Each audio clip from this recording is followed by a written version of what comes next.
Сәлем достар!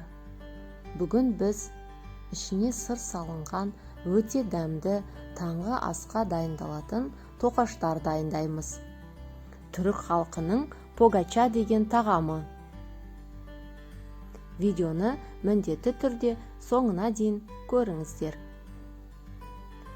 Ол үшін бізге 400 грамм жылы сүтке 1 шай қасық дрожжи және 1 шай қасық қант қосып, араластырып 10-15 минутқа қоямыз. Дрожжидің көтерілуін күтеміз. Дрожжымыз көтерілген соң 2 жұмыртқа үй температурасындағы қосамыз. 100 грамм жылы су қосамыз. Енді 100 грамм ерітілген сары май немесе маргарин қоссаңыздар да болады. Араластырамыз. 100 грамм сұйық май қосамыз. Шамаменен 700-800 грамм ұн қосып, ақырындап жұмсақ қамыр илейміз. Ұнымыз көп немесе аздау кетуі мүмкін, ұнға байланысты.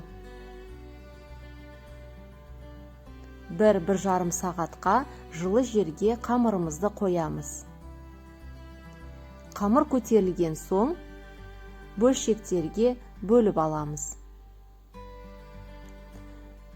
300 грамм сырды теркадан өткізіп, 200 грамм сүзбе қосып, араластырып аламыз.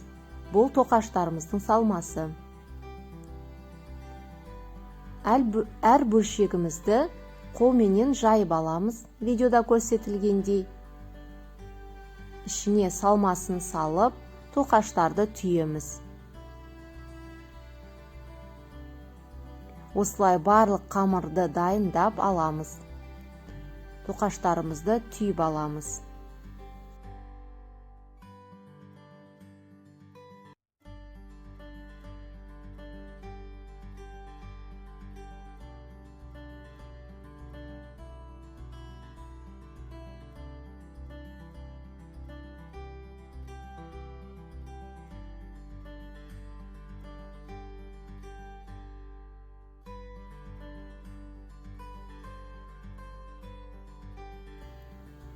Противенге теріп, тоқаштарды бетіне жұмыртқа жағып шығамыз.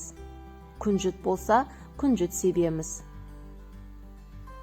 15-20 минутқа тынықтырып қойып, содан соң 180 градуста 25-30 минут пісіреміз. Беті сары болғанша. Өте дәмді тоқаштарымыз дайын. Таңғы асқа өте дәмді, жеңіл тағам. Дайындап көріңіздер. Отбасыларыңызға, балаларыңызға ұнайды. Назарларыңызға рахмет.